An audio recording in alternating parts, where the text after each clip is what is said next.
This is Popular Front, a podcast focused on the niche details of modern warfare and underreported conflict with me, Jake Hanrahan. Today we're speaking to freelance journalist Jason Wilson. He mostly covers the militant far right in the US and their various connections, and he's going to be talking to us about the base. The base was, up until recently, a very active neo-Nazi American training camp / group. It's kind of confusing. What's stranger still is that there's quite a big possibility that actually they were started by what could be even a Russian agent. Now, it's not one of those weird, resist Twitter conspiracy Russia type things. It's like legit. So it's all very weird, and Jason's going to tell us all about it.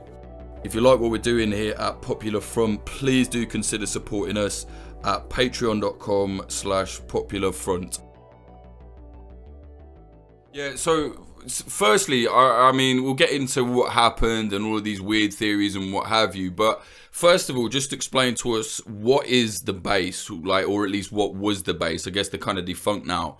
Just explain that to us. Yeah, the base was, I suppose, the best way to describe it is an accelerationist neo-Nazi, network. They often talked about themselves as a kind of social network. This guy, the guy who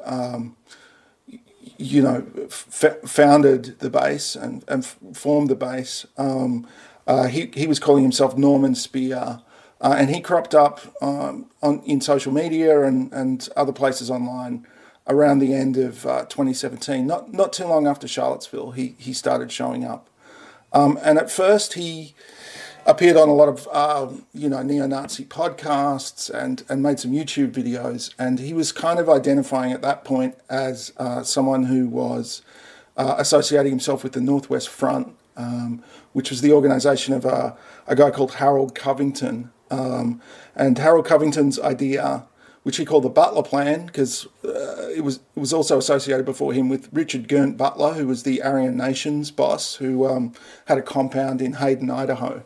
But the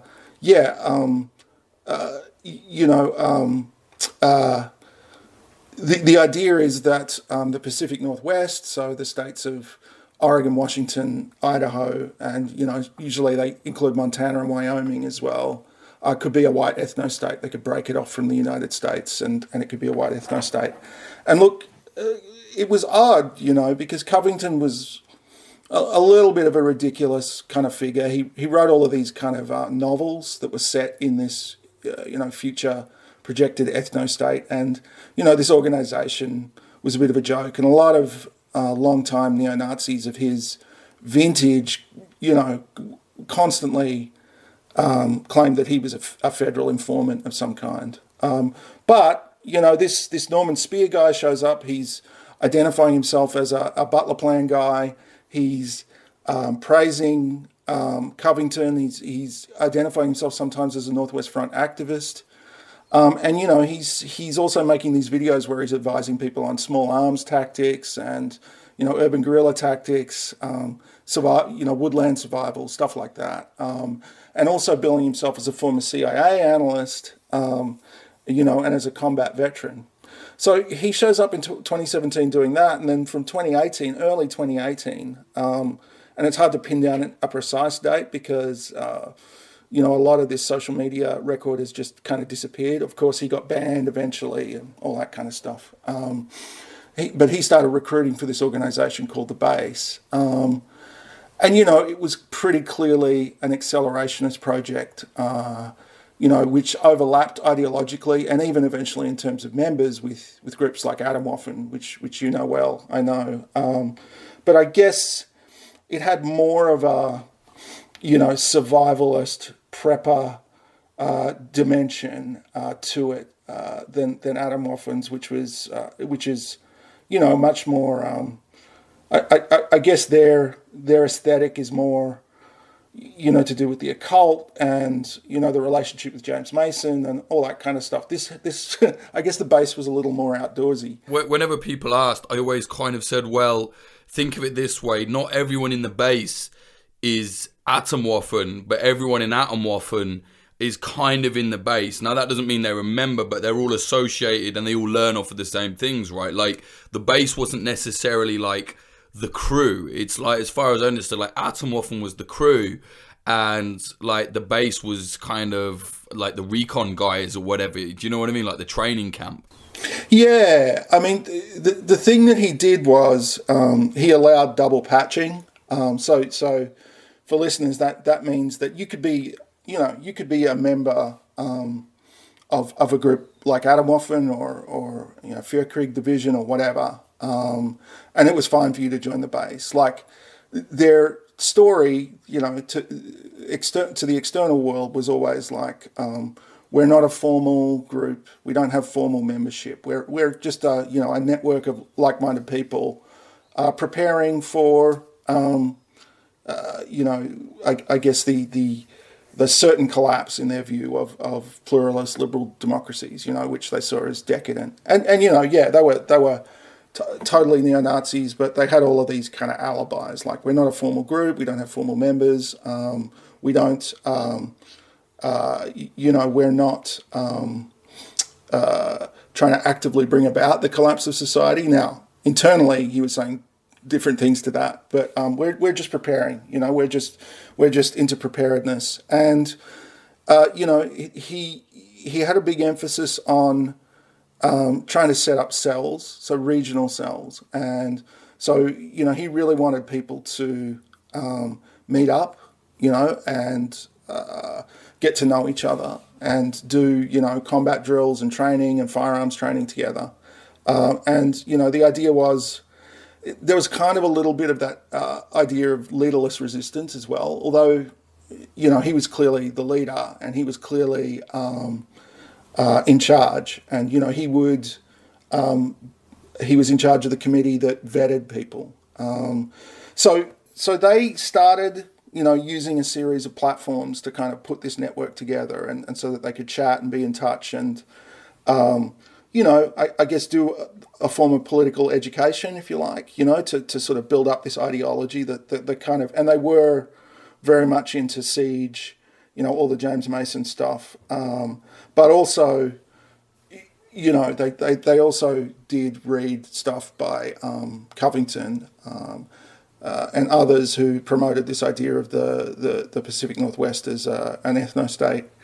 So they started, I believe, on Discord, and then that server got kind of pretty thoroughly leaked, and anti-fascist activists got a hold of a lot of that material, and they experimented with a few platforms after that, and but for most of their existence, from kind of late 2018, I guess, to 2020, they were on Wire, which is an encrypted messaging platform where you can sort of set up group chat rooms. And for those of your listeners who aren't familiar with it, I guess it's a little like Slack or something, really. It's kind of like a collaboration platform. It's a bit different to like Signal or other encrypted messaging apps that you might have experienced. It's a little bit more geared towards collaboration. So they had different rooms. They had a general chat. They had rooms for leaders. They had rooms for regional cells. They had a kind of room that was just a library of the texts that they thought were important. And yeah, I mean, they were, as I said in my reporting, I had a source who was a kind of long-term member of the group, and that person passed on to me a whole lot of material from inside the group, and from that I could see that. That while they were kind of careful to try to avoid talking about planning acts of terrorism, certainly members of the network used that network to plan and execute acts of violence or property destruction. And from late 2019, from October 2019. The Fed started kind of rolling them up and arresting people. So the first arrest was a guy called Richard Tobin, he was only 18 when he got arrested. He might be 19 now. And and he was arrested for planning the vandalism of some synagogues up in Wisconsin and Michigan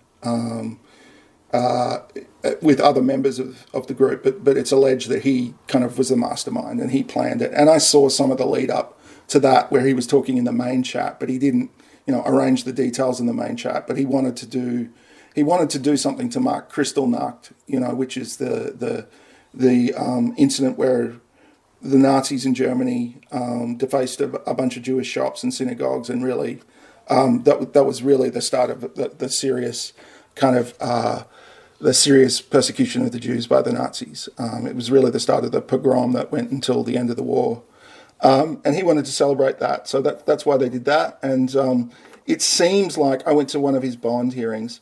It seems like he gave a lot of information to the FBI, and then we saw a bunch of other arrests this year. Let's talk about the other arrests as well, because so we got it right. So the base is this neo-Nazi accelerationist kind of training camp / group / ideological learning curve for all these kind of fascist American kids. Then it starts growing rapidly, right? And like you said, these arrests start happening. But the biggest arrest was the murder plot, right? There was a murder plot. They were harboring this former Canadian soldier that had smuggled himself into America. It all went mad. Maybe you can tell us about that. Yeah.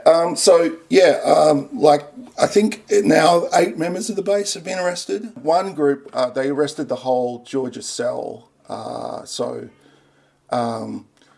3 guys who were allegedly plotting to assassinate an anti-fascist in Georgia. They had that, according to the FBI, they had that whole plan ready to go because that person they thought had, doxed, had been involved in doxing Nazis. It was actually 2 people, a couple who they were planning to assassinate. And these guys, again, the ringleader, the alleged ringleader, is in his early 20s. A couple of the other guys in Georgia were older, but a lot of the prime movers in this movement are people who are quite young, and I think that's true of Atomwaffen as well. The interesting thing about Tobin, who I was talking about before, is that he was also a member of Atomwaffen and allegedly went to the nuclear congress in Nevada in, I guess that was 2019. In Death Valley. The last big Atomwaffen meetup, he was allegedly there too. So he's probably probably been able to give them some information about Atomwaffen as well. And there have been Atomwaffen arrests now too. They've arrested one of the guys who was allegedly involved with the synagogue vandalism there in the Midwest. His name's Yusuf Barazne, and he seems to come from a Muslim background. His parents are sort of pretty prominent people in the Muslim community in Milwaukee, Wisconsin. So that's interesting. I know that there are anti-Semitic currents in amongst some parts of the Muslim community, but I'm not sure if that exactly is what happened with this guy. And in Georgia, the guys in Georgia were planning an assassination. They got some guys in the Midwest, or one guy in the Midwest for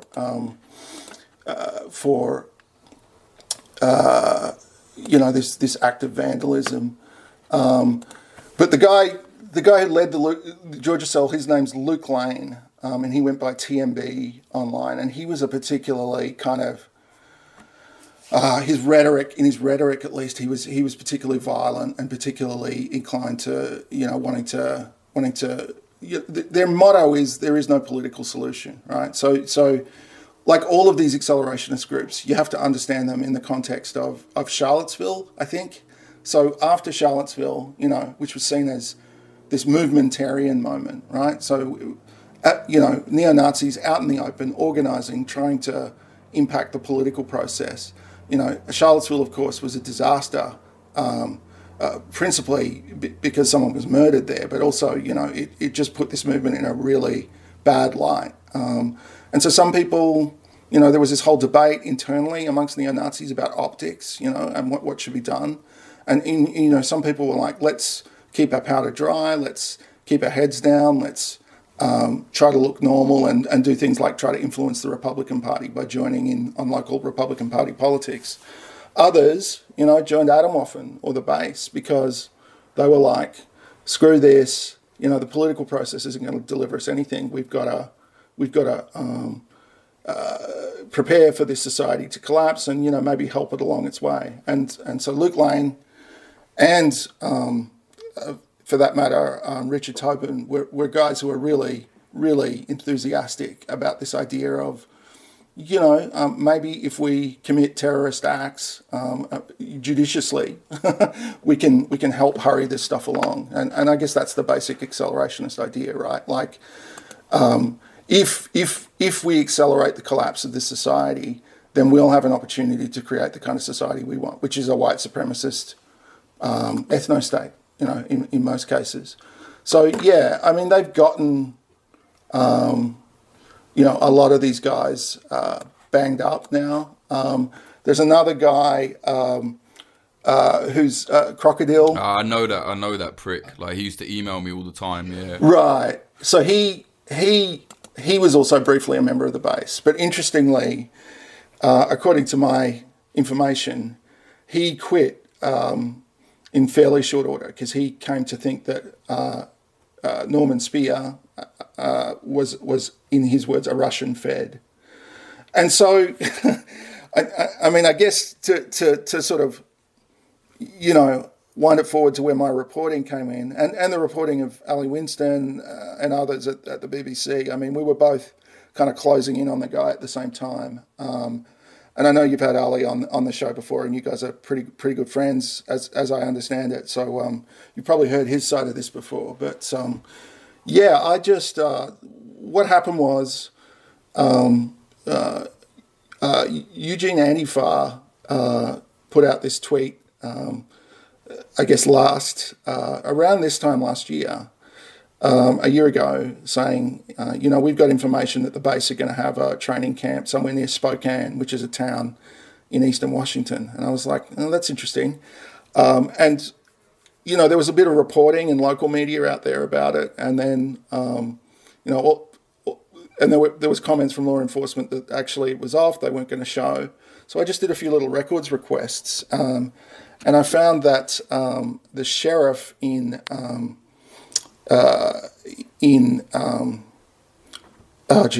local county sheriff had been talking to various people about it, and I got his emails, and he said that they had gotten a property in Ferry County under their own name, and I thought that's weird.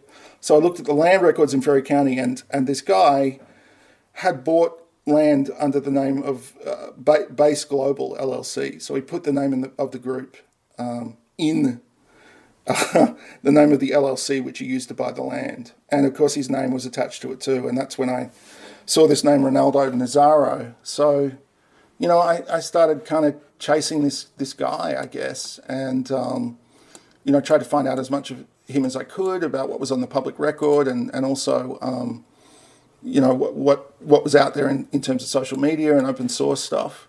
And it turned out that he had been, for many years, advertising himself as a military and intelligence and counterintelligence and counterterrorism contractor, and that he had actually been trying to flog this computer system he had, a software system he had supposedly created for monitoring social media and for using the internet and social media to kind of build up an intelligence resource. And then it turned out he had married a Russian woman and he was living in Russia. And so I kind of published all of that in January, and I think I beat Ali and those guys by a day. But they had a lot more stuff on the Russian end.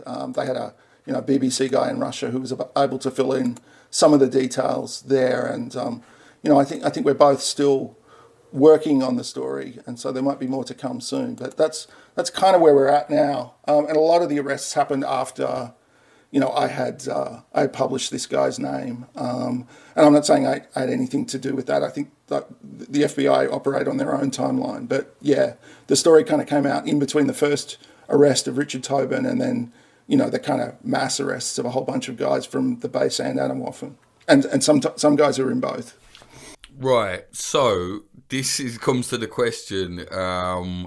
Do you think Nazaro is a Russian Fed, as Crocodile thought, as I have started to come to think myself? Like, there's a lot of evidence to suggest he's kind of quite closely linked to the Kremlin. Now, before this all unfolded and your report came out and the BBC report came out, I was like, no, that's just, that's hashtag resistance Twitter conspiracy theory, But now I look at it, I'm like, maybe this guy was some kind of psyop type. Maybe he's been sent in by a group to create this movement and disrupt people. I don't know. What do you think? Yeah, well, look, I'll preface this, of course, by saying that we're, this is speculation. I don't have a definitive answer that's based on facts and reporting. But right at this moment, I think we have to continue to entertain that possibility. I mean, he's in Russia. There's reporting since has come out both in Russia and here in the United States. New York Mag did a story about his background, and some Russian outlets have done some digging on him as well. And it seems that he's been a Russian citizen for some time. It seems that the Russians certainly haven't kicked him out. They haven't done anything, as far as we know. He's still there. He's still fine. He's got a pretty nice place in St. Petersburg, I believe, and an expensive place. I know that he paid cash for an apartment in New York. He paid cash for an apartment in New York. He's got money. Yeah. So he had money. He made money, presumably. It's very, very difficult, try as I might, to get any kind of records out of the United States government, out of the agencies that you would think he may have worked for if he had been a successful contractor. But it appears that his from subsequent reporting that his stories about having served overseas are true. But there's a lot that doesn't add up, to the picture of a committed neo-Nazi, for sure.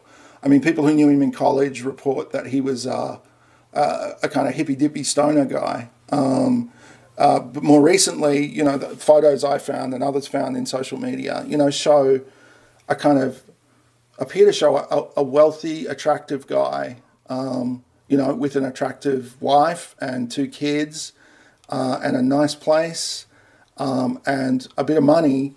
I mean, that's not the normal profile of a Northwest Front guy, like Covington or someone like that. They're much more marginal, alienated figures generally. Do you know what I'm saying? There's something about the picture that doesn't add up. There's something about this whole picture that suggests that the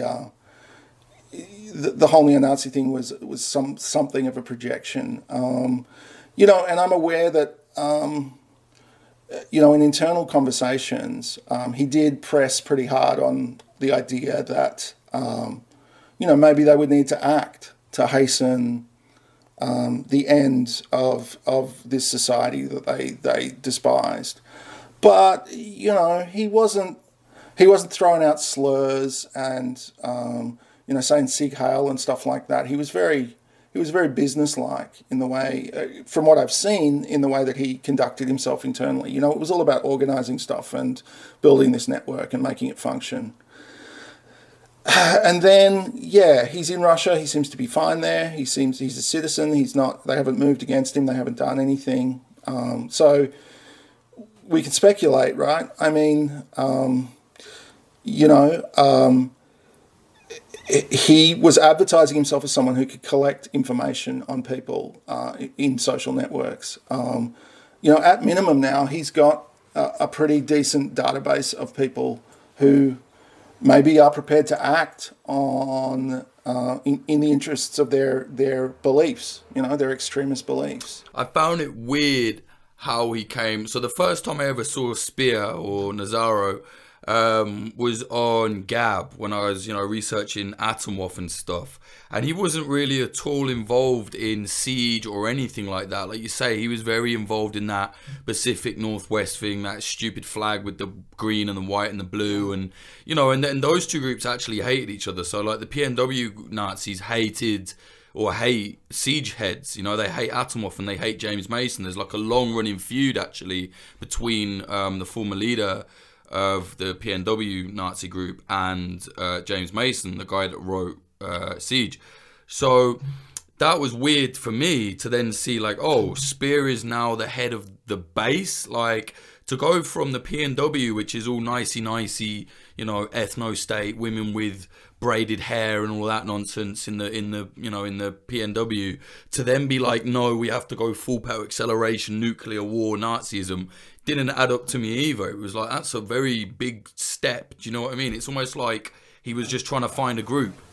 So he's 45, 46 years old, 43 or whatever when he started. Yeah, he came from absolutely nowhere. As I understand it, his only vouch really was Covington, who, like I said, has been long accused by Mason and by, Tom Metzger and people like that of being a Fed himself. He just came from nowhere. I mean, who gets radicalized at that age? It just doesn't, something about it doesn't add up. And, if, let's just say, again, speculating, let's just say this was an experiment. You know what I mean? Like, let's see what happens if we can, assemble this network of terrorists. And, maybe they'll do something disruptive. At the very least, we'll have a bunch of names and a bunch of information on people who maybe are prepared to do that stuff. We'll tie up some resources, some counter-terrorism resources. We'll, emphasize or maybe even exacerbate the divisions in this society. I mean, and what does it cost? Nothing. Nothing really. I mean, all of these guys are volunteer labour. I mean, let's assume that it is some kind of paid operation. Your only cost is whatever his fee is. The rest is basically, free. So you're just using social media and you're using a bunch of crazy guys who are racists who want to destroy, multicultural society with like a nuclear bomb or whatever, like you say. So it kind of makes sense on that level that it could be that kind of thing. And then the question is who's paying for it, I suppose, or who is his sponsor. Ali et al. Found that he had been, advertising himself as a consultant at an expo in Russia, as at a kind of Intel contractor expo. I mean, maybe something like this is something you can bring to a meeting and say, look, I've got this asset, I've got this thing up and running, you could use it for all kinds of things. Let's talk. I don't know, speculation, but it could be a government paying for this. But, there are people out there, private actors, non-state actors with the resources to make this kind of thing happen as well. So, yeah, it seems like certainly, Nate Thayer, his FBI sources, he says, say the guys working for the Russians. I mean, I don't know.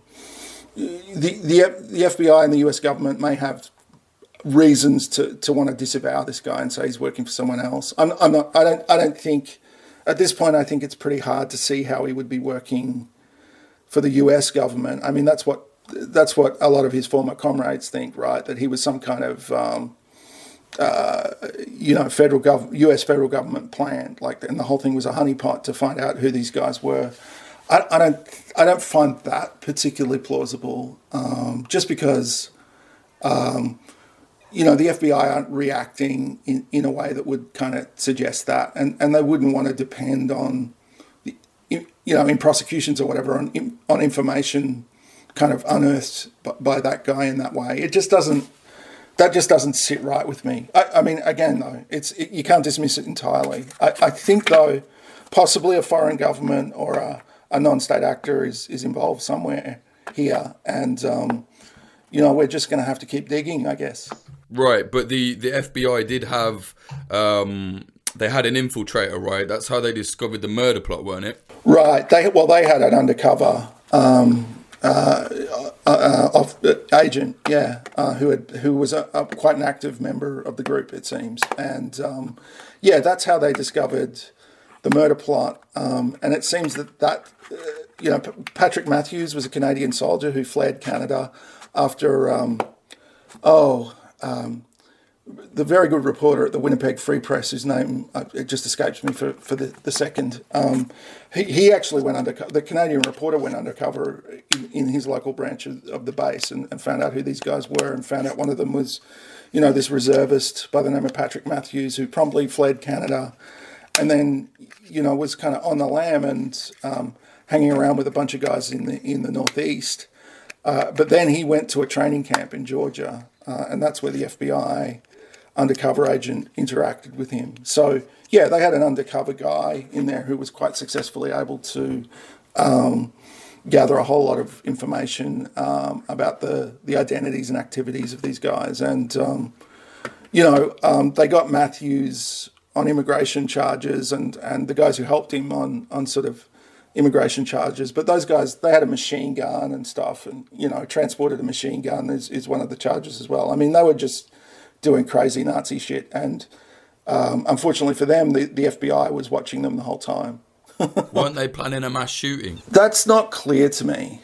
The FBI says that in their documents, but the dates there don't line up with something else. There was supposed to be, as I understand it, there was supposed to be a big mass meetup of the entire organisation, or the people in the US who were able to get there at around the time of the Virginia demo. I don't know if those guys were actually planning to go there or were just shit talking. Certainly, their shit talking was enough for the FBI to be able to say, "Look, these guys are a real danger. They're planning this. That's why we brought them in." There's enough there for probable cause. I'm not actually sure that they were planning to go to that rally, and it doesn't really gel with their usual MO. I mean, like Adamov, they totally rejected this movementarian idea. They totally rejected this idea that going to demos and doing kind of normal kinds of political activity, they just thought there was no point to that. And their whole thing was, we're not going to get involved with that kind of stuff. What we're going to do is we're going to become a kind of fighting force. And, to the outside world, they were saying, we're going to become a fighting force so we can prepare for the inevitable collapse of the society. Maybe internally it was more like, we're going to become a fighting force so we can hurry this thing along. The idea of them turning up to a Second Amendment protest, even if they were saying that their plan was to just start shooting people and help something kick off, I mean, it just doesn't sound like these guys to me. Because looking at Adamov, I mean, they're kind of cowards as well, right? Can you see anyone in Adamov kind of showing up in person to a rally like that? Yeah, it's like one of every 10 guys that says they're going to kill someone might. Do you know what I mean? But again, Matthews was pretty insane. Like, he'd skipped the border, he was hiding with people, like, he would buying all these illegal weapons. Like, he was a pretty hardcore guy. Yeah, and certainly, even if you read the transcripts that have been included in their in the criminal complaints associated with those guys, you can see that they're ratcheting each other up. They're having these conversations like Nazis do, where, they're talking about all the kind of mayhem they're gonna cause, and they were clearly kind of goading one another towards something. And look, if it wasn't going to the Second Amendment rally and shooting stuff up, it might have been something else. It might have been another assassination plot or something like that. Who knows? But yeah, I mean, he's a dangerous guy, and he's trained as well. And they're the guys you've really got to watch. The guys who've had combat training, the guys who aren't scared of firing a gun or being shot at. I think a lot of these guys are, like Richard Tobin is the archetypal basement dwelling, internet poisoned Nazi, but someone like Matthews, is a worry. And there are guys in these movements who are combat veterans, or who've at least had some training. And that's the really concerning, because that's Timothy McVeigh, right? Like, someone with a bit of know-how can cause a whole lot of damage, and they don't need a big organisation or that much infrastructure to kind of carry out those sorts of operations. Yeah, exactly. It only takes like one or two ardent followers to go through with what they say they're going to do. But that's what the murder plot was, right? Like, I've read some of the transcripts from the texts that the FBI got and stuff. Like, they were saying, like, I can do it. One of them was like, I'm prepared to kill a kid. Like, they bought stuff, right? They were ready to commit that murder. Yeah. And that's the thing, too, about the local cells and stuff. Like, when these folks get together face to face, we've seen it time and again in these prosecutions. They get together face to face and they kind of radicalize one another further. Do you know what I'm saying? And then they kind of get involved. Like they're all bonding over their guns and all that kind of stuff on TMB's property, and shooting stuff. They killed and ate a goat at the big Georgia meetup. Stuff like that, where they're just, and I mean, it's not just Nazis, right? Young guys are like this. Young guys talk each other into doing stupid shit. And if the young guys are Nazis, it's going to be Nazi shit. Yeah, that goat, it was actually a sheep that they killed, which is kind of hilarious. But that, to me, that's pretty dark. I know it's a sheep or whatever. They killed it, they slaughtered it, cut its head off. And there was about 20 of them at that meetup, all in their fatigues, holding this sheep's head up. I mean, that suggests to me it's like they're stepping towards the whole, getting close to killing idea, I think, anyway. Right, yeah, exactly. They're killing something together, I mean, they were heading in a really, really, really dangerous direction. There's no doubt about it. And I think that, had the FBI not started rolling them up when they did, we might have had another Adam Offen type situation on their hands. And look, I don't have great sources inside the FBI. I don't think they like me very much, but I can only imagine that they sort of that the Adam Offen thing kind of taught them a lesson. They let the Adam Offen thing fester, and a whole bunch of people ended up dead. And I just kind of think, by the time the base came around, they were prepared to act much more quickly, and hence, they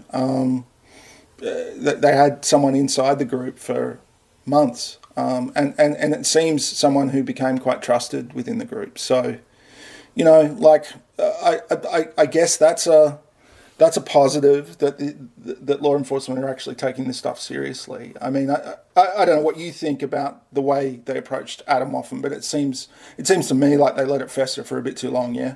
Oh yeah, definitely. I mean, I'm not one to be all like, yeah, go and arrest everybody, but when it's like, oh no, these guys want to literally blow up synagogues and they want to murder this person and that person, it's like, you've got to jump on that fast. It wasn't like it was just their opinions or free speech. They were genuinely planning attacks.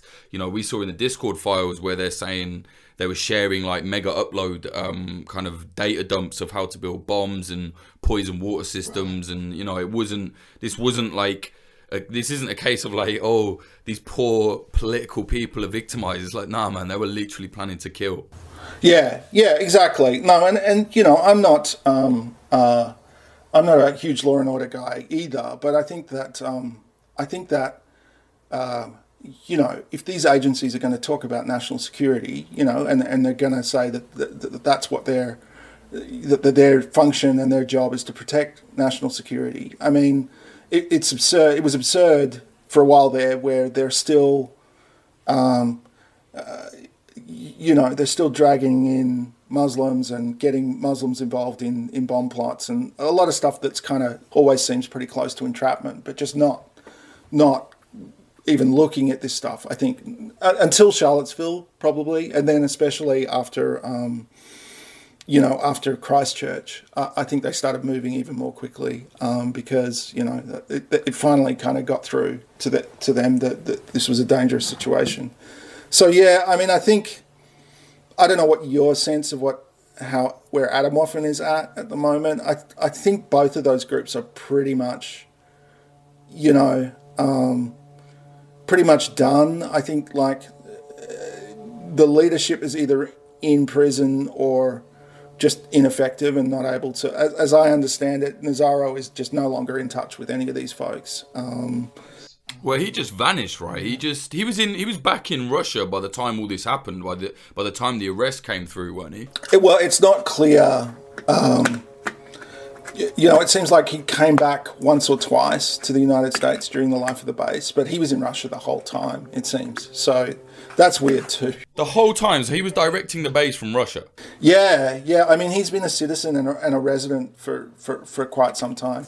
I should give you some links to translations of the Russian reporting for your listeners, because it's really it's really extraordinary. He's been there for a really long time. So yeah, he was really operating this whole thing from the base, and it's just like, I mean, if you see pictures of him and his life and his wife and kids and stuff, he claimed to have bought this patch of land up in Ferry County, Washington, and I can't tell you how remote this place is. The patch of land was like 30 acres, undeveloped, backing onto public land, so woods basically, wild woods. No electricity, no plumbing. It's just totally off the grid.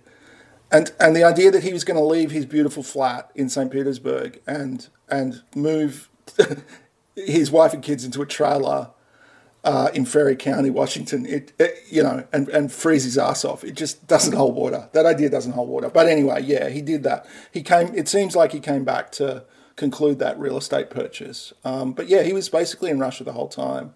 So, and he, as I understand it, he disengaged really quickly once I and the BBC reported on it. He just sort of said, "Oh well, I got to lay low for a while," and that was kind of it.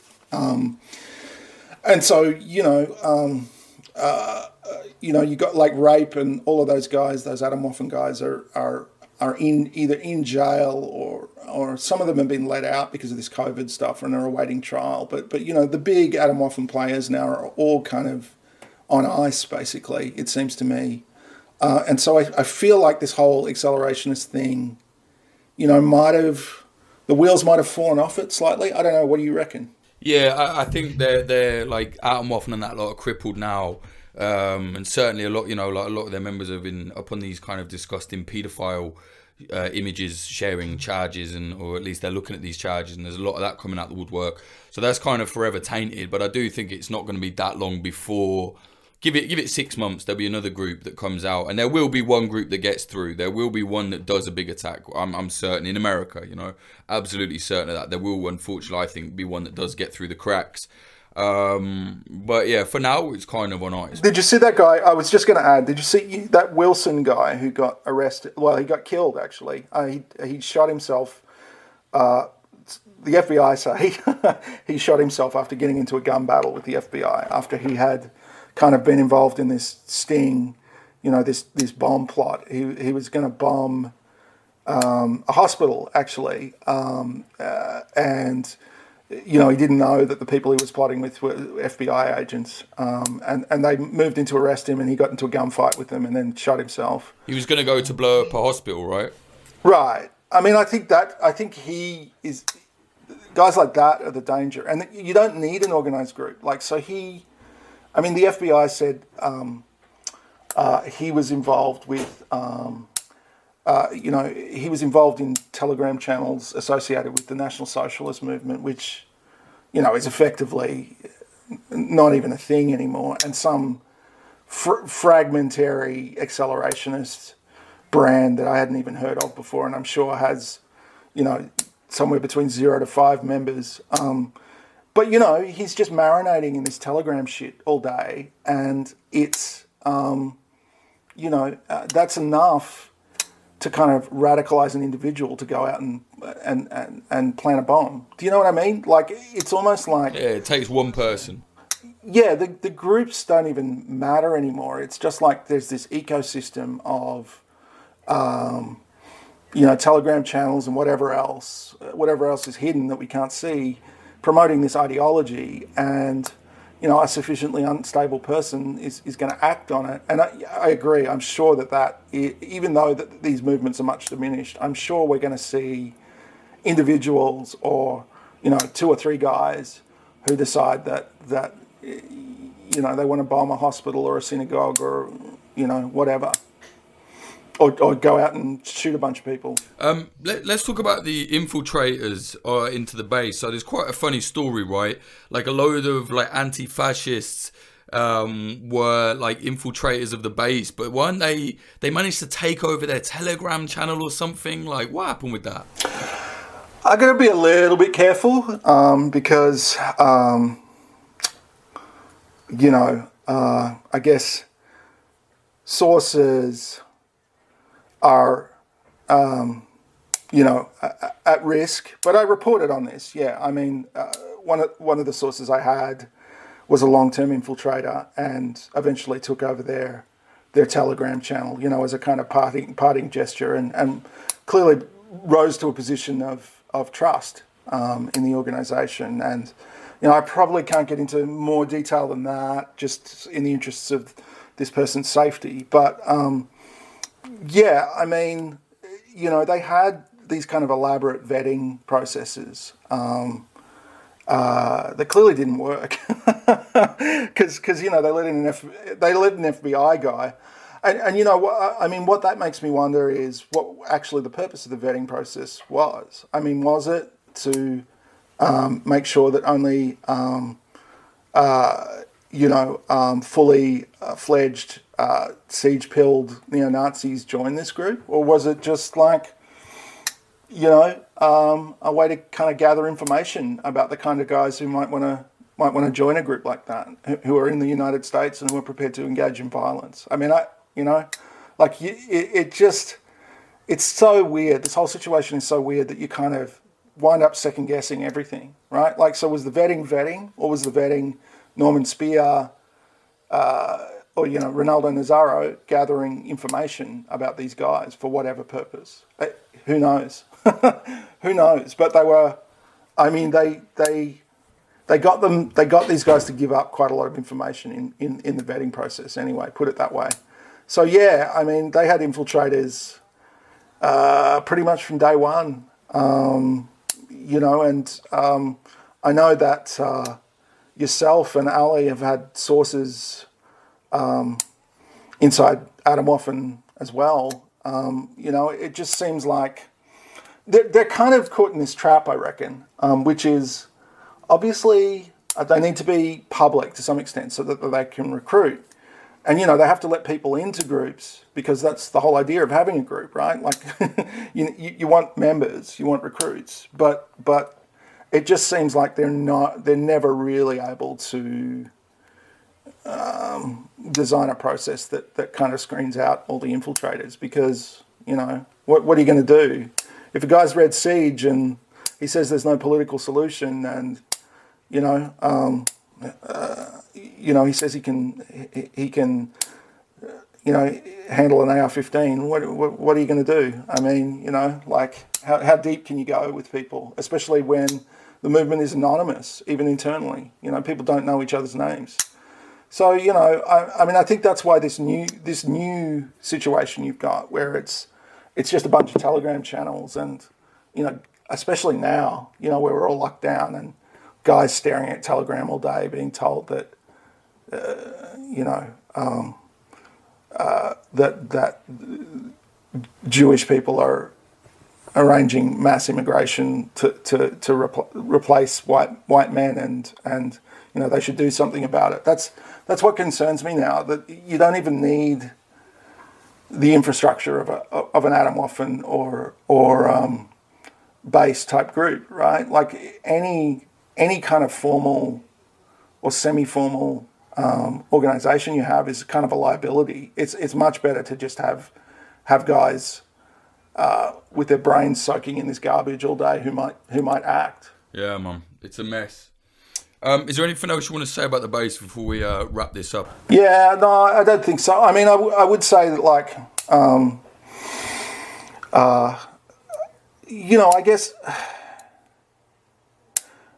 I mean, these groups have been rolled up. I think their legacy is going to have been to mainstream some of this stuff. Like, I don't know, you see guys at anti-lockdown protests in skull masks and all that kind of stuff, and dressed up in tactical gear and carting around these guns, and like, I wrote something yesterday with Robert Evans, about the Boogaloo Boys kind of stuff, and we made the point that not all of these guys are card-carrying Nazis, and some of them even say anti-racist things, but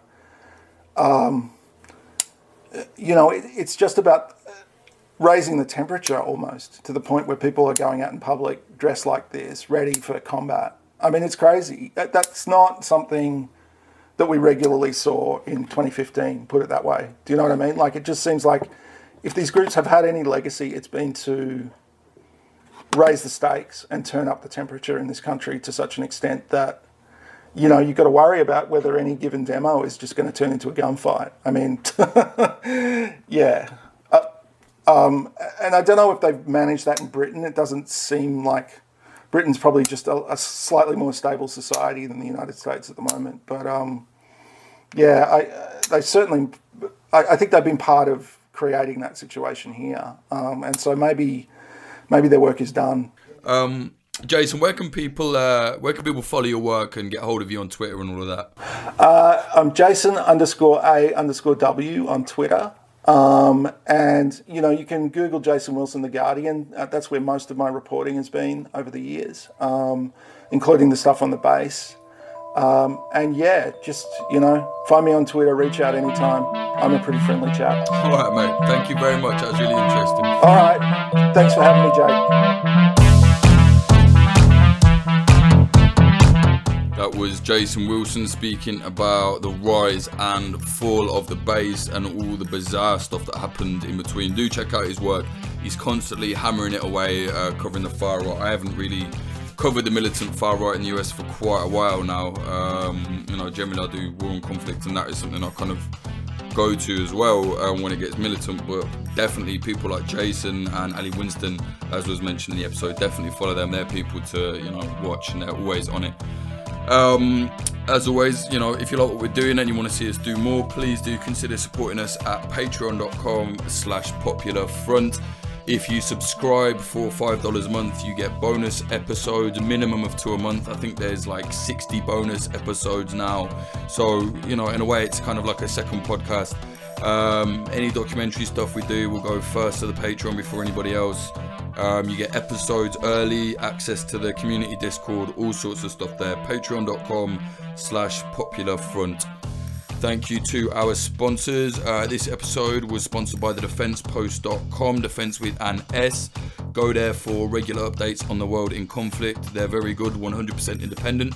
It's also sponsored by Oracle Coffee Shop in Portland, Oregon, USA. They're an independent coffee shop selling only fair trade products, so see them at 3875 Southwest Bond Avenue, 97239.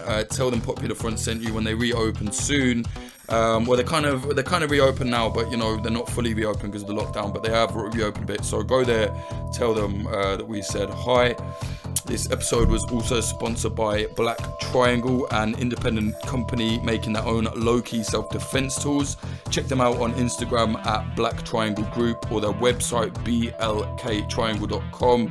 Tell them Popular Front send you them out nice, you give you some kind of discount or whatever. I don't know. The episode is also sponsored by Feng Tings. They do custom Baofeng radios. Check them out on Instagram at feng.tings, but Tings is spelled T-I-N-G-Z. Feng, F-E-N-G .tings with a Z. Be sure to follow us on Instagram. Right now we're making sure to put plenty of updates on there about the various clashes happening all over the US right now, the anti-police violent clashes, justice for George Floyd protests. So yeah, instagram.com/popular.front. Also subscribe to us on YouTube, youtube.com/popularfront, or you can just go to popularfront.tv, it will take you there. The website, popularfront.co, twitter.com/popularfrontco. I mean, I want to change that to a better handle, but most of them are taken, so I don't know, maybe popularfront underscore or something. But yeah, for the moment, it's popularfrontco. Follow me on Twitter, Jake_Hanrahan, HANRAHAN. Where else? Yeah, that's pretty much everywhere for the socials, I think. Thank you very much to all the highest tier Patreons on Patreon. They are Adam Bergsnyder, Amy Rupert, Andrew Hurley, Anthony Kabarik, Axel Iverson, Azad, Bill Wilson, BRN86. Do put a proper name there if you want it read out.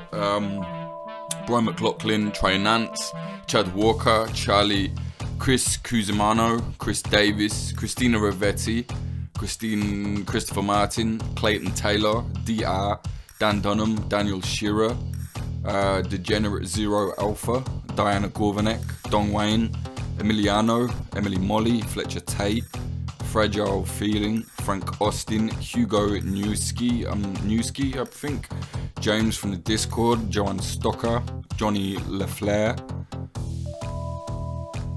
Where's that name from? Isn't that from Lost? Anyway, Josh, Jungle King Virapan, Lawrence Abrams, Liam Williams, Louis Nicastro, Mark O'Flynn, Maxwell Burke, Maurice Zumbwal, Ari from Discord, Olin Thorne, Patrick Bronte, Peter McCormick from What Bitcoin Did. Oh yeah, and if you want to support us with the Bitcoin, go to popularfront.co/support, you can do it there.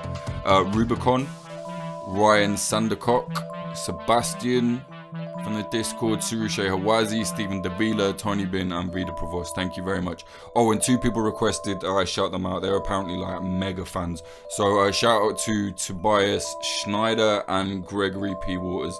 I don't know, they wanted me to shout them out saying that they're like huge Popular Front fans. So yeah, cool, thanks very much. If you like what we're doing, go to patreon.com/popularfront, support us there. The bigger we get, the more we can do, and the more you get, basically. Music in this episode, the intro was by Home, and the outro was by Sam Black, aka Son of Old. Listen to Sam's music at samblackpf.com.